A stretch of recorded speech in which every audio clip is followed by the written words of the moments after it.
Hello there everyone, my name is David Luchford and welcome to lesson 55 of my Ancient Greek course. In today's lesson, we're going to be learning about the verb to know in the present tense. And you can see in brackets I've put oida, that is the first person singular form of the verb to know in the present tense. So oida means I know. This is an irregular verb that we need to learn the conjugation of separately. Okay, so that's why we've got a lesson dedicated to it, like we did with the irregular verb Amy, which is the verb to be. Amy means I am. Oida means I know. But before we talk about oida, let us talk about my virtual shelves, because you can see that quite a number of amphorae have been added to them since our last lesson. Firstly, we have 5 virtual amphorae from Doreen. Or is it Dorian? I imagine this is Doreen. I imagine it's an alternative spelling of Doreen. But do please let me know, Doreen or Dorian. Is your name Doreen? Am I saying it correctly? I hope I am. There is actually an ancient Greek word, dorean, which is an adverb meaning freely or as a gift. But if this is an alternative spelling of Doreen, then the name Doreen is related to the name Theodora, which comes from theos, meaning God, and doron, meaning gift. Theodora and therefore also Doreen are gifts from God. Okay? Now, whether your name is pronounced Doreen or Dorian, I would like to say thank you very much. I greatly appreciate the gift that you have given to my channel, namely these 5 beautiful virtual amphorae. In addition, I would like to say thank you to Caroline for continuing to support my channel by buying another 3 virtual amphorae. Thank you very much, Caroline. Sweet Caroline. I couldn't resist doing that, I'm sorry.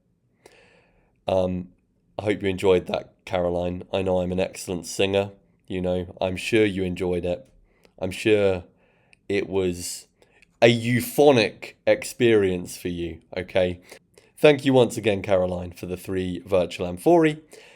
We also have another 5 virtual amphorae from Francesco, who is continuing to support my channel by buying these 5 virtual amphorae. Francesco, thank you very much. You are fantastic, Francesco, okay? I greatly appreciate your continued support. And in addition, we also have 2 amphorae in the name of Jenny Wren and an amphora in the name of Ken. So I would like to say a huge thank you to Jenny Wren and Ken for continuing to support my channel, as I know we have had amphorae in those names before. And moreover, we have another familiar name here, the name of Dusty, okay? Dusty has followed the channel for a long time, and Dusty, I really appreciate your continued support. Thank you very much. You have a cool name, by the way. I know it's the nickname version of Dustin, but it's cool, okay? I just wanted to let you know that. I think all of these names are cool, in fact. If your name is on here, then your name is cool, and you should be proud of it. You're part of the Virtual Amphorae Club, and that is an automatic verification that you're a cool person, okay? Anyway, thank you once again, Dusty, for your support. It's good to see your name once again amongst the cool names which appear on the shelves. And finally, for this set of shelves, I would like to say a big thank you to someone for buying another 3 virtual amphorae. This mysterious stranger has supported my channel for many months, and I really appreciate it. Someone, whoever you are, I greatly appreciate your continued support, okay? Thank you very much. Now, ladies and gentlemen, although this set of shelves has not yet been filled, the recent support does not end there. Because I have been friends with a shopkeeper in Cambridge since I did my master's degree here. Okay? For reference, I did my master's from 2022 to 2023, and so I have known this shopkeeper for at least 2 years now, and he is a lovely guy. His name's Tony, and he owns a souvenir shop in the centre of Cambridge, and it is the best souvenir shop there is in Cambridge. That's how I met him, by going into the shop and chatting with him, and that way we became friends. He is an incredible guy. He's so kind. His shop's amazing. And he knows about the channel. And he likes watching the videos. Particularly the amphory section and the end section and the illustrations throughout the video. Because he himself is more into those bits than actually learning ancient Greek. But that's fine. You know, you can watch my videos for whatever reason you want. If you just want to see the frog at the end, that's totally fine too, okay? Anyway, Tony really likes the channel and he wanted to support it. And I have some incredible news. Tony kindly bought the equivalent of 100 virtual amphorae, which is the greatest number I have ever received from one individual. Last time we had JB shatter that record, and this time Tony has shattered that record. And in particular, Tony and I agreed that these amphorae could go on his shop front, okay? So I could display his shop with the amphorae because I love Cambridge, I love his shop, and it seemed like a perfect thing to do. However, I did say I think it will be a bit hard to fit 100 amphorae on his shop front. And so, what he suggested was that he has 10 giant amphorae, each of which represents 10 amphorae. So, together, they're representative of the 100 virtual amphorae. And here is the result. Here is Tony's shop. It's called Parade, the gift shop, as you can see, and it's directly opposite King's College in Cambridge. You can see Tony's 10 giant amphorae above his shop here. Now, he specifically requested for these amphorae to be golden and glittery to match the personality of his shop assistant, Debbie, who is indeed a very lovely lady. So, I have done as he requested, and he has got his 10 giant, glittery, golden amphorae above his shop front, okay? This is the best souvenir shop in Cambridge right here. I have bought quite a bit from it. It's great, Tony's lovely, and it doesn't end there, ladies and gentlemen, because Tony asked for me to add a few things to this scene. For one thing, he asked if I could please add a stiff teddy bear to the scene, and with just the push of a button, aww, there is that adorable stiff teddy bear, okay? He does actually sell stiff bears in his shop, so if you go there, you are welcome to purchase a stiff bear while stocks last. Now, he also asked if I could please add an ancient Greek frog to this scene, and once again, with the touch of a button, we have this wonderful, riveting ancient Greek frog also on the step of Tony's shop. And finally, Tony appreciated the painting in the last lesson and asked if I could add a painting to this scene as well. And so, once again, like magic,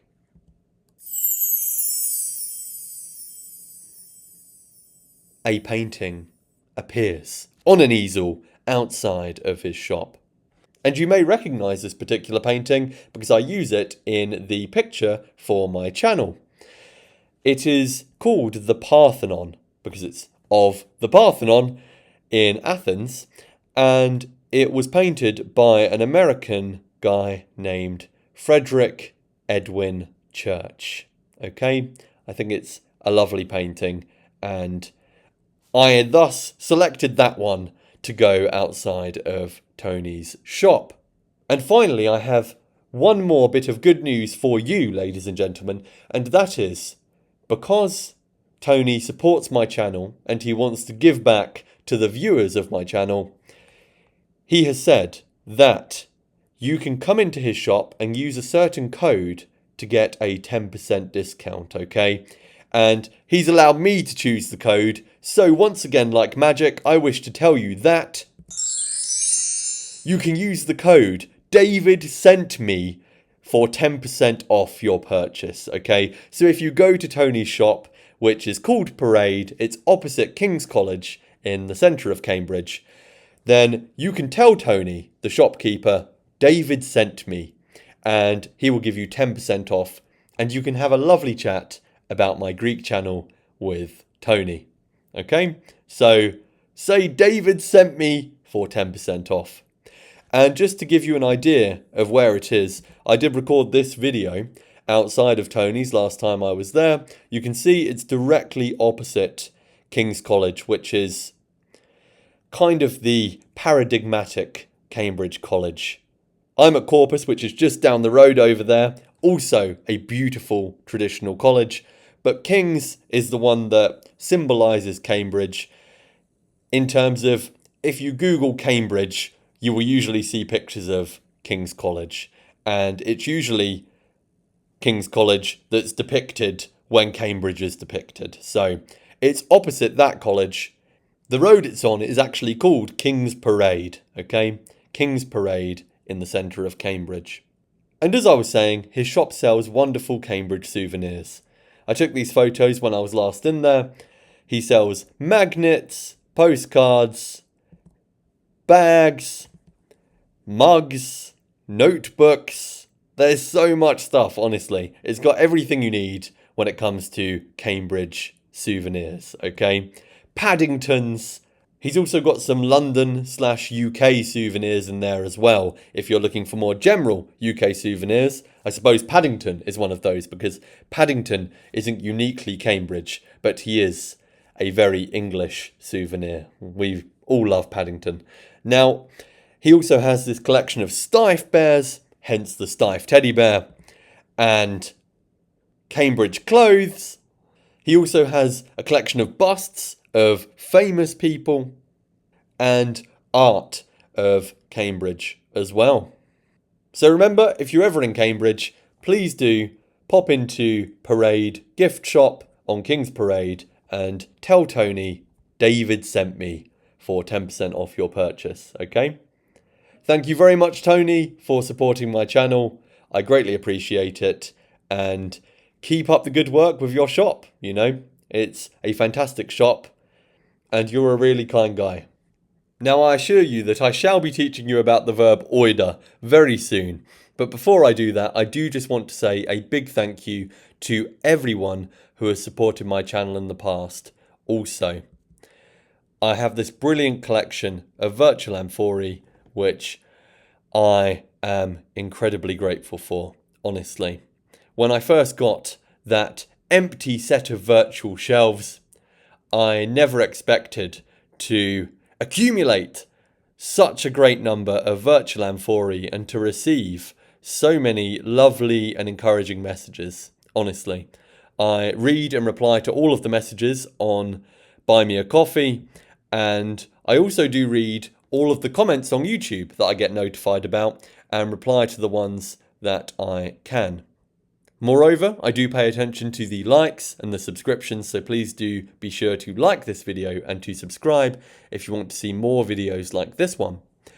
I'm going to quickly pause to mention that on our seasonal shelf, on this set of shelves, we currently have a horse, a cowboy, and a big jar of moonshine, okay? That is because today, the day you're watching this video, if you're watching it on release day, okay, the 26th of July, is National Day of the Cowboy. Okay? It's the Day of the Cowboy.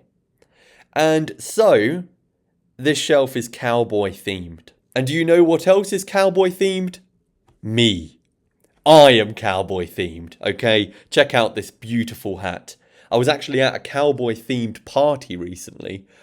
I don't think it was in honour of the day of the cowboy, but it's a happy coincidence that it was, because I have this beautiful hat, and I actually bought this hat independently of the party, funnily enough. So there's 3 happy coincidences that I just purchased this fine English cowboy hat a few weeks ago, that I had a cowboy themed party to attend recently, and that it's the day of the cowboy. Look at that, all of the cowboy stuff is coming together. Speaking of which, there's a 4th cowboy coincidence.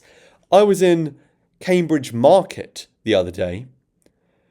Don't worry, this is not about someone else in Cambridge that's supporting my channel. I'm not going to go on another 5 or 10 minute monologue about another wonderful Cambridge establishment, as much as I would like to. I just wanted to mention that in Cambridge Market, I spotted this vintage stuff stall, and it was run by a nice lady who was selling vintage old items, and I saw this in the collection, okay? Check out this fine revolver. So I not only have the cowboy hat, but I also have this wonderful revolver. Check that out, okay? Now, it is, of course, not a real revolver, okay? Don't panic. I'm not about to pop a cap on my Ancient Greek channel. However, it is impressive, you know? Check this out. I don't think they make toys for kids like that anymore, you know? This amazing metal revolver. Maybe they do. You know, I'm not a child, so I'm not buying children's toys anymore. I also don't have...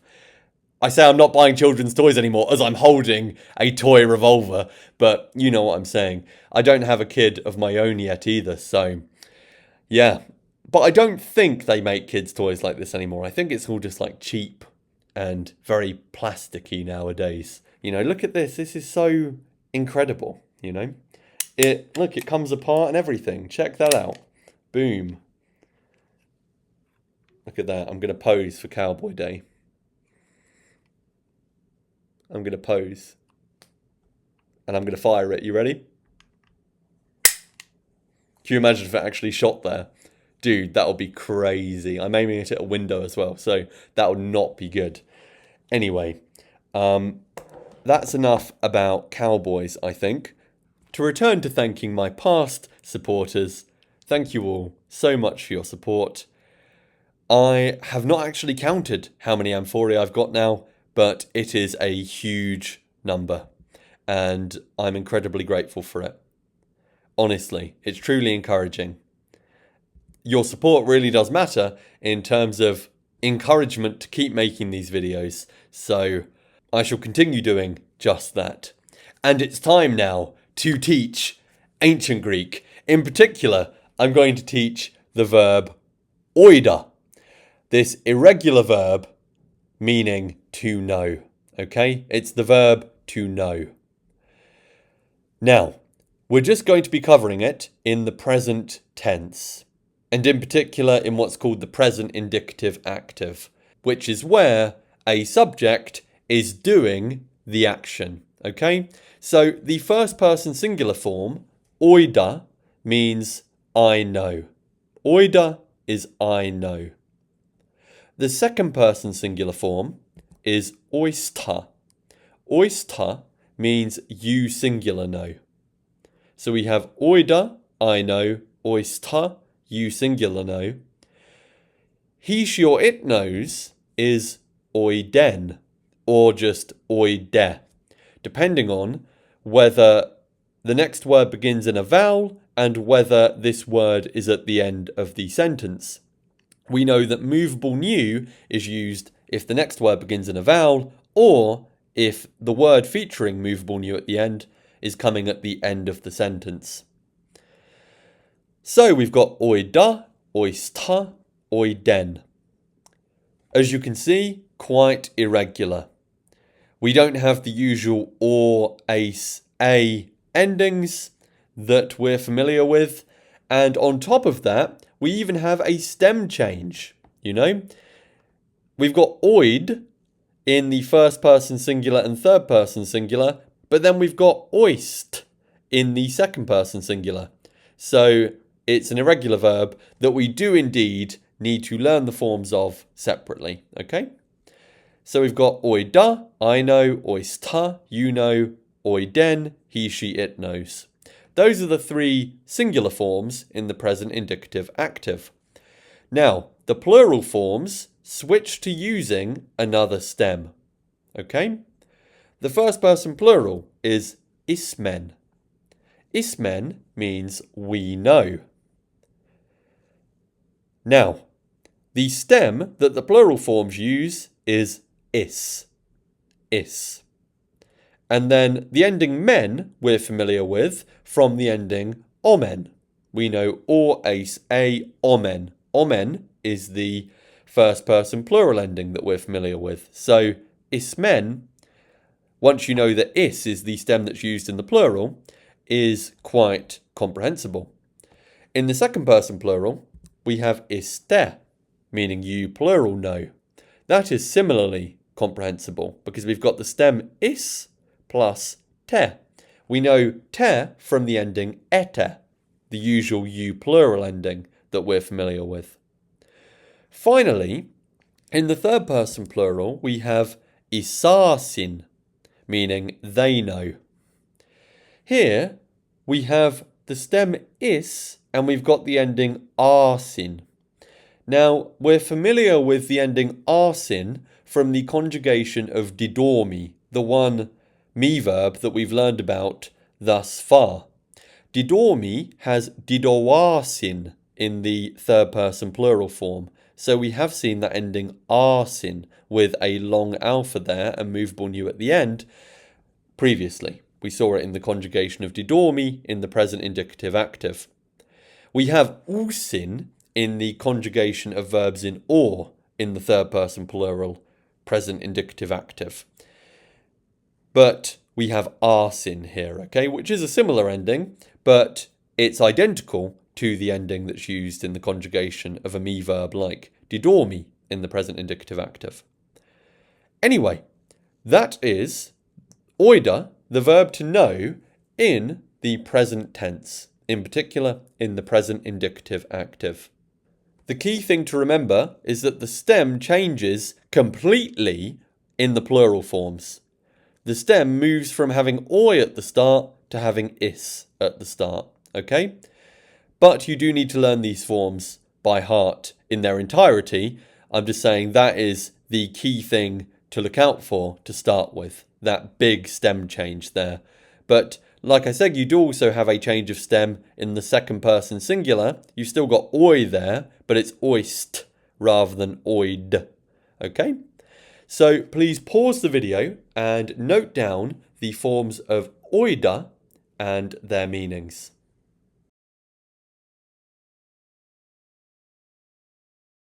Okay, now that you've noted down the forms of oida, the verb to know, let's talk about the uses of oida. As in English, you can either know someone or something, or alternatively, know that something is the case. Oida can be used in both of these ways, as the verb to know can in English.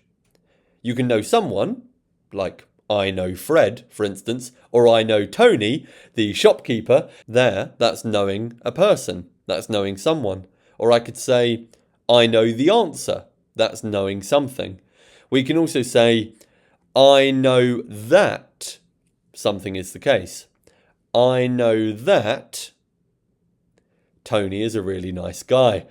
I know that my supporters are very cool people. I know that the moon landings were fake. Anyway, so those are two uses of the verb to know, and they exist in Greek as well as in English. To employ the first one of these in Greek, to know someone or something, you just put the person or thing that you know in the accusative case. Okay? The person or thing that you or someone else, whoever the subject is, knows goes in the accusative case. It's just the direct object of the verb oida. If you want to say that you know that something is the case, then you need to use the word hoti to mean that. Okay? We have met this word before. Hoti means that. And it introduces a new clause, which you can call a hoti clause, which acts as effectively its own sentence. Although it doesn't make a new sentence, the grammar is just as if it were its own sentence. So you don't have to worry about changing anything because it's in a hoti clause. It's as if you had a sentence within a sentence. Okay? So following the word hoti, act as if you've got a new sentence. You don't need to worry about anything in terms of putting it in a certain form or anything like that. Everything is just as you would expect it to be. There is an exception to that rule when it comes to the past tenses, but we haven't spoken about the past tenses yet. We shall do that soon enough, okay? I am planning on covering verbs and all of their qualities very soon, okay? So I'll mention that exception later on. But for our purposes, everything is exactly as you would expect following the word hoti. Let's look at some examples of oida being used in Greek sentences. Here is the sentence hodoulos ton anthropon oiden. This says, the slave in the nominative, and the verb is oiden, he, she, it knows. We know who that he, she, it is though, namely the slave. So the slave knows ton anthropon in the accusative, singular. The man, or the person, the chap, the fellow. So the slave knows the man. The slave knows the man. This is just oida with its direct object in the accusative, where you know someone or something. Here's another example where oida is followed by hoti, where you know that something is the case. Hodoulos oiden hoti ho anthropos esti moros. This says, the slave knows that the man is foolish or stupid. Okay? The slave knows that the man is foolish or stupid. Now, hopefully you can see what I was saying about hoti.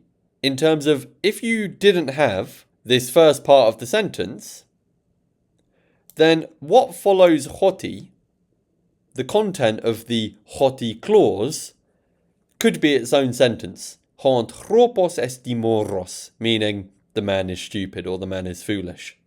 The hoti clause grammatically works just like a normal sentence would, okay? So you just write normally following the hoti clause. There's nothing weird going on following the word that. Here's a third example. Ekeinas tas gunaikas ismen. Here, the verb is ismen, which means we know. Remember that in the plural forms it has that strange stem is, rather than a stem with oi at the start.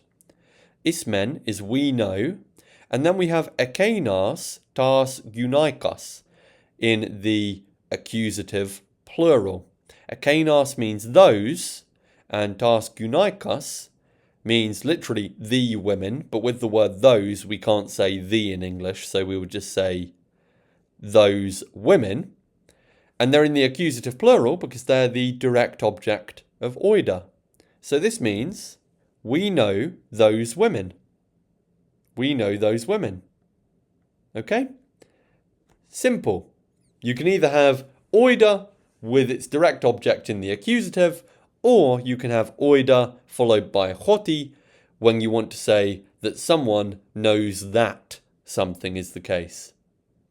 Having said that, it's time for you to put your knowledge of the verb oida into practice. Here I've created 6 Greek sentences, well, technically 8 because 2 of these are actually a pair of sentences, but anyway, there's 6 sentences or pairs of sentences for you to translate into English. Each of those 6 sentences or pairs of sentences involve the verb oida. Okay?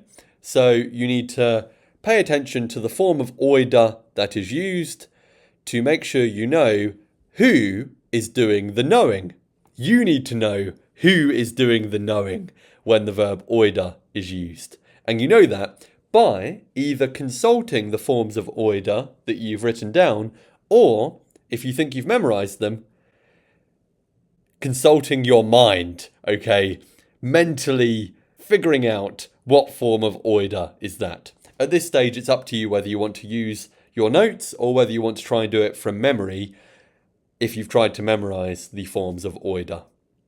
Anyway, please do pause the video and translate these sentences into English.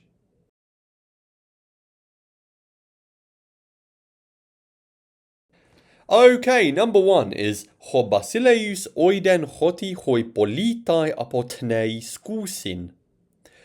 Here you should have put, the king knows that the citizens are dying. I'm not going to explain everything fully here. If you have any questions about any of the sentences in this video, please do post them in the comments. But with regard to our focus, we had he, she, it knows, and we have the king in the nominative, which means that the king is the he. He's the one doing the verb. Okay, since we've got a nominative, we know who that he in the he, she, it refers to, namely the king. The king knows, and the second crucial point with regard to our focus is that here we've got oiden followed by hoti. So this is oida being used to express someone knowing that something is the case. Okay? And what the king knows is that the citizens are dying. That's sad. Number 2 is hoi stratiotai hermas uk isasin.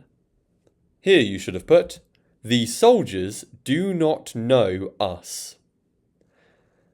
Now, we have they know here, isasin, and we have a nominative. We have the soldiers in the nominative, so they are the ones that are the subject of the verb, okay? They are the they that we get from the verb. So, the soldiers know, but we have the word uk before the verb. So, it's not the soldiers know, it's the soldiers do not know.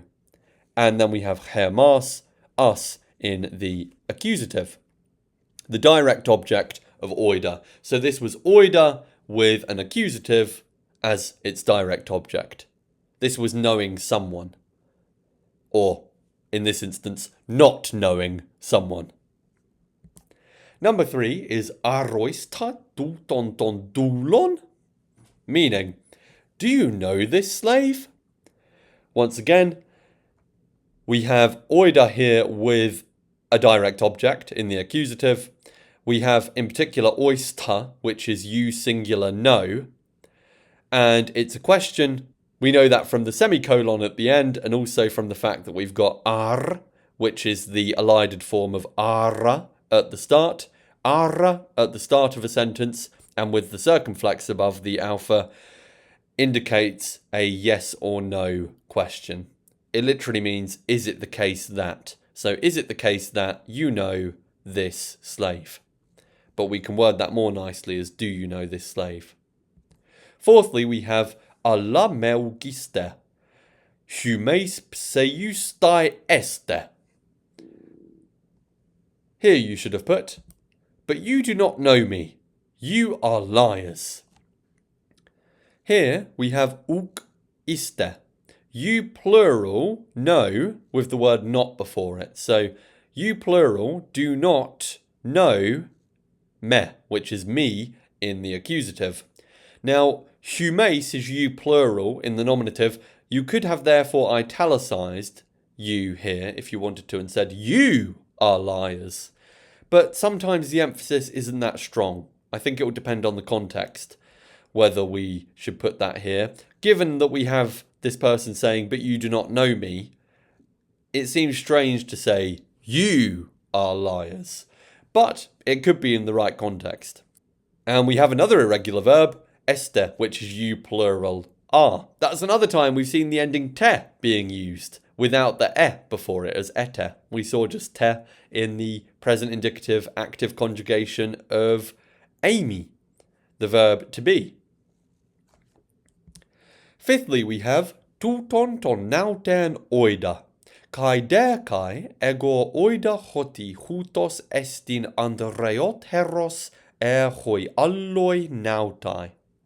Here you should have put, I know this sailor, and moreover, I know that he is braver than the other sailors. Or that this man is braver than the other sailors. Now, we have oida being used in two different ways here. Firstly, it's being used with a direct object in the accusative. I know this sailor. But secondly, it's being used with hoti to express that the speaker knows that something is the case, namely that this man, or he, is braver, a comparative adjective there, than the other sailors. Because we had egor in the nominative, you could have italicized I there, because the only reason the nominative form of egor is used is for emphasis. Once again, it will depend on the context whether that's appropriate or not. Kai der kai is a combination of particles meaning and moreover, or and furthermore, or and in addition, something like that. Sixthly and finally, we have Socrates oiden hauton. This means Socrates knows himself. I hope you weren't tricked by hauton. I hope you didn't write him rather than himself. Remember that we covered this word hauton, which is reflexive. It's the third person reflexive pronoun. So with the rough breathing, it's a third person reflexive pronoun, meaning himself, herself, itself, or in the plural, themselves. With a smooth breathing, however, it would be the third person non-reflexive pronoun. So it would mean him with a smooth breathing if it were auton.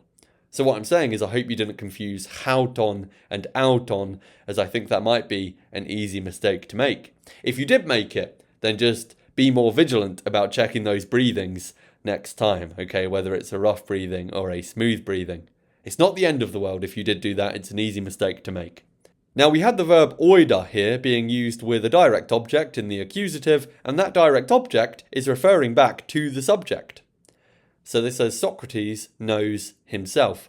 And this isn't a random sentence I've made here, it does fit in with a famous Greek aphorism, and also one of the biggest themes of the historical Socrates' philosophy. On the screen you can see a bust of the philosopher Socrates. Socrates was an Athenian philosopher who didn't write anything. He used to go around questioning people about their beliefs and showing that they didn't actually know what they thought they knew. By asking them questions, he would show this to them, okay? Now, he was primarily interested in ethics. The historical Socrates was into ethics. He was into the question of how to live. And he was into analysing moral concepts like piety and courage and the other virtues. And by that I mean he tried to get to the bottom of what those things are, how we are to define those things, and he showed that what many people thought they knew about those things was actually wrong. He illustrated by a method of question and answer that they didn't actually know what they thought they knew, and for that reason he got on quite a few people's nerves, and he was eventually put to death. He was condemned for impiety and corrupting the young, and then executed. He was forced to drink hemlock, and you can see Plato's depiction of that in his dialogue, the Phaedo. Now, the reason I'm talking about Socrates is not just because he was mentioned in the last sentence, but because a primary feature of the historical Socrates' philosophy was self-knowledge. he promoted self-knowledge, knowing ourselves, examining our own lives, our own way of living, and turning inward, basically, reflecting on ourselves and how we live. This is epitomised by his quote recorded in Plato's early dialogue, The Apology, where he says, and this is some real Greek here, "Hode anexetastos bios ou biotos anthropoi," meaning, and the unexamined life, we understand esti, is not worthy of living or worth living for man or for a person. And that gives us his famous quote, "The unexamined life is not worth living." This is where it comes from. Now, I know we haven't met all of the Greek words that are used there. We've met the definite article, we've met de, we've met bios, we've met ou, we've met anthropoi, but we haven't met anexetastos, meaning unexamined, or biotos, meaning worth living. However, now that you know the meanings of these two adjectives, this is some Greek you can translate. We just have to understand the verb esti. It's often omitted in Greek, and so we understand it here.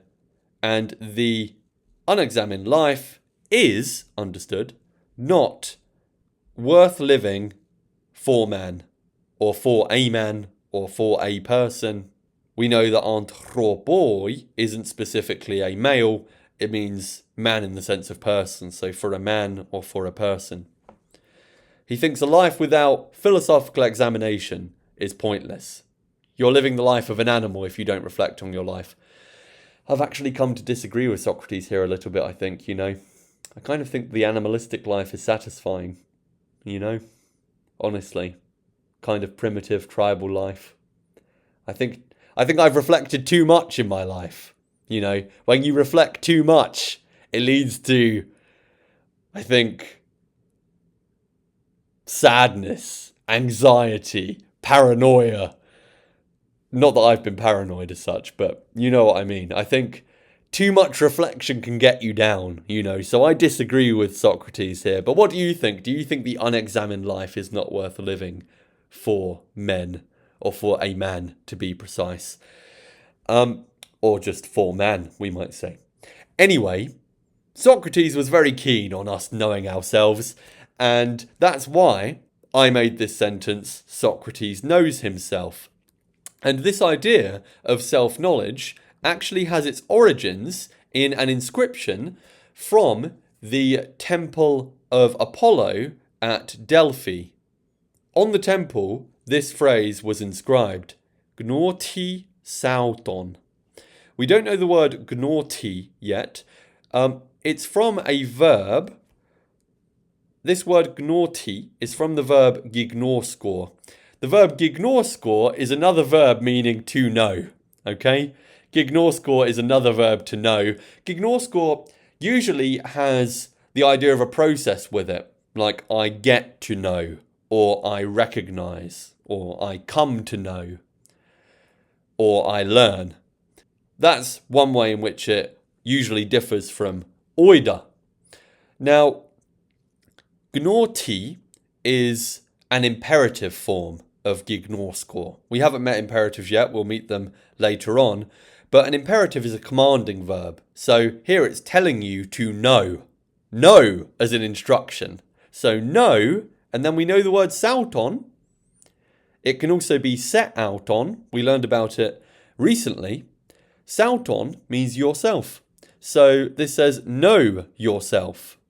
Traditionally it's translated as know thyself because thyself was the earlier form of the word yourself in English. And so the thyself version has stuck around. Like thou shall not kill involves the word thou, even though we don't use that word in English anymore. The word thyself has stuck around in the same way in this quote. Know thyself is the traditional translation, but you might say know yourself as a modern translation. This is what was inscribed on the Temple of Apollo at Delphi, and it's an aphorism that Socrates tried to put into practice in his own life and he encouraged others to do the same. And for your interest, this is a Roman mosaic that actually features this phrase, this aphorism. You can see that we've got gnoti sauton. Now, you might think, what on earth is this? This looks like the letter C. This does not look like sigma. This is what we call a lunate sigma. In the Hellenistic period and late antiquity, they wrote sigma as what looks to us like a C in both the capital form and the lowercase form. We call it a lunate sigma because it's shaped like the moon. The word lunate means like the moon. And the C shape kind of looks like the crescent moon, right? So do be prepared to see that if you ever look at handwritten Greek. Sigma is often written as what looks to us like a C, but it's actually sigma. So this says gnoti sauton, know thyself. And we have this chap here, and he's quite curious looking, right? He is, in fact, a skeleton, okay? So I suppose this is a warning. If you don't know yourself, you're going to end up a skeleton. Perhaps that's why he's a skeleton, I'm not sure. You know, I'm not into art. Perhaps someone can share their interpretation of this fine mosaic.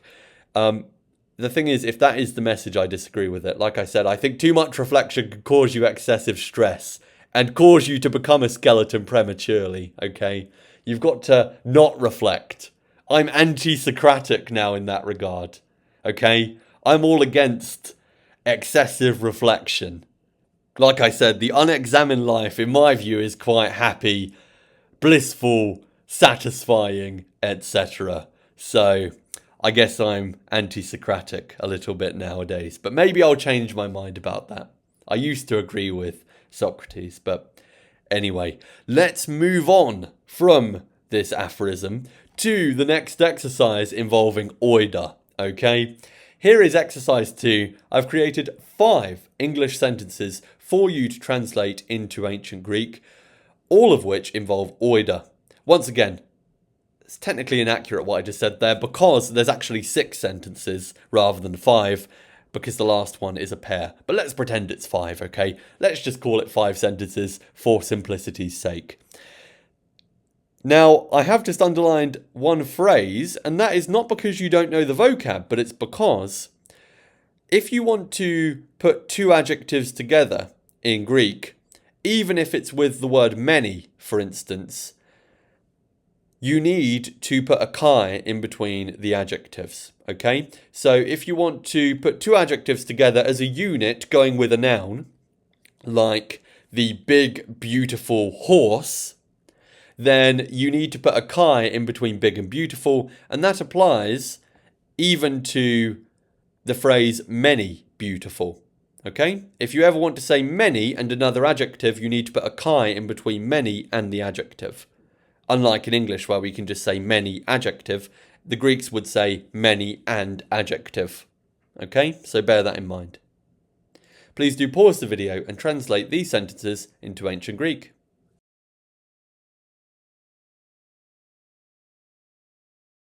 Okay, the first one is, we know that the king loves us. Here you should have put, Ismen hoti ho basileus hermas pile. We needed ismen to mean we know, followed by hoti meaning that, and then ho basileus hermas pile.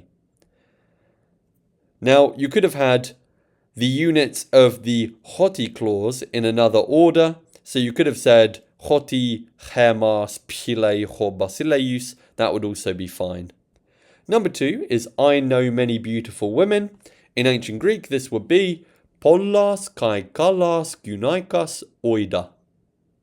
You could have put oida at the start of this. Thirdly, we have the doctor does not know you, singular. Okay? I had to specify because in English it's ambiguous as to whether we've got you singular or you plural there. This would be ho iatros se uk oiden.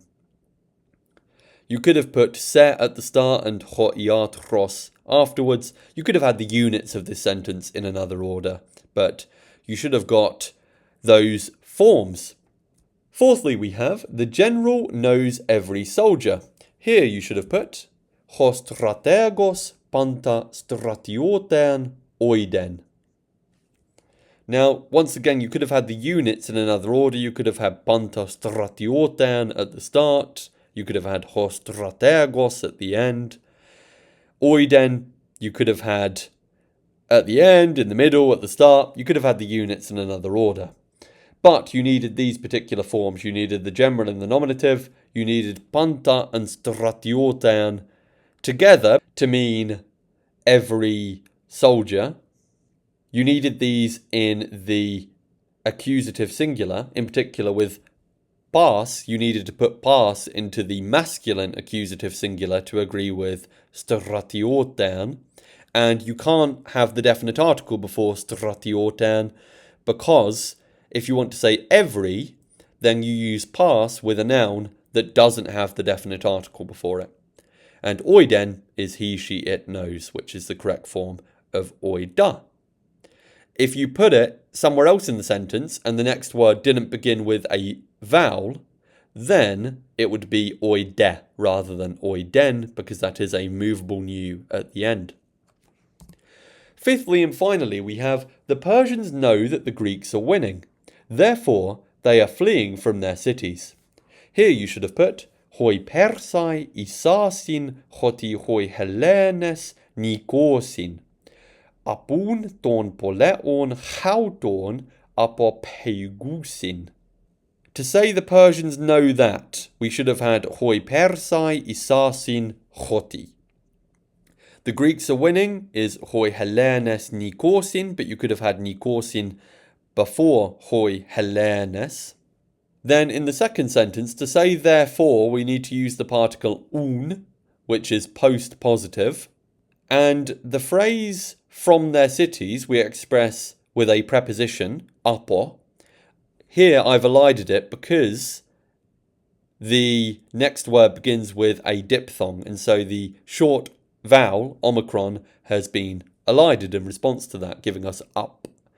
Now, the prepositional phrase is interrupted by this post-positive particle. Now, that wouldn't have happened if you put apopeugusin as the first word here, but if you put apo first, then un being post-positive, in particular one of the post-positive particles that comes second in a sentence or clause, interrupts that prepositional phrase. So the prepositional object comes after un, ton poleon. It goes in the genitive because apo, from or away from, governs the genitive case. Okay? So ton poleon is the cities in the genitive. Then I've mentioned chauton. You could have omitted this word. Literally, that's of themselves. But that's the way of saying their, as in their own cities. The Greeks would say the cities of themselves.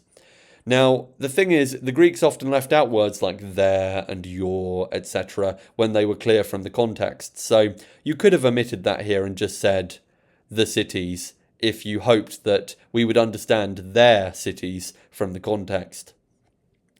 The verb apopeugusin is a compound verb meaning to flee from or to run away from. You could have just said peugusin, but I've used the compound because the Greeks often use compound verbs and then repeat the prefix of the compound verb in a prepositional phrase.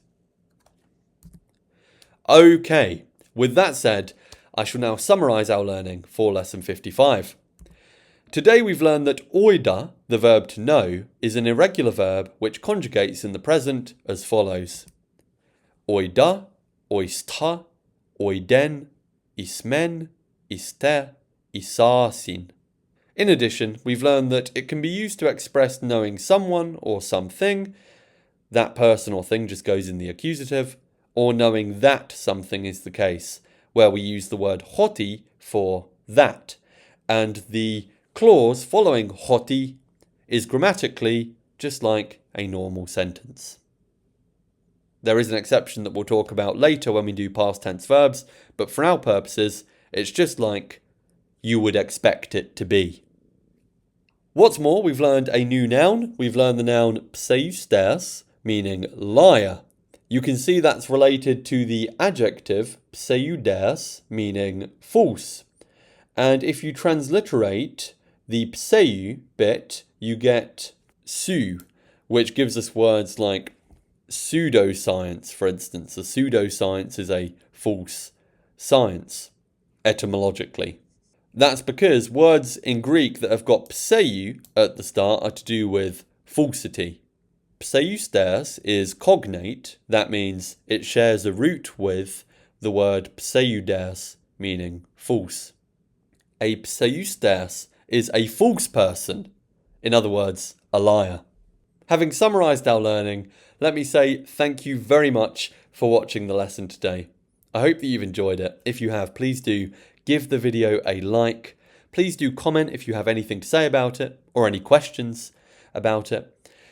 And please do subscribe if you want to see more videos like this one.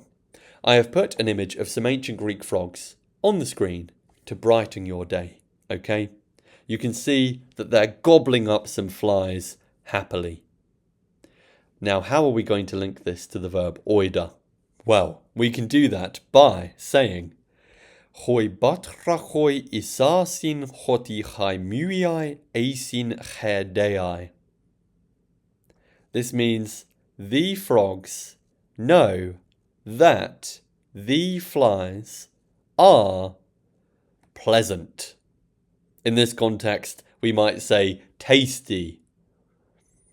Now, this is describing how flies are for frogs. Of course, I don't think flies are very tasty for humans, but for the frogs, they're tasty, okay? So this sentence is from the perspective of the frogs. Now, you could take these definite article and noun combinations as indicating general classes rather than specific groups, and that would make it frogs know that flies are pleasant or tasty or nice. But if you wanted to take it as being about the specific frogs and flies, then it will be the frogs know that the flies are tasty or nice or pleasant.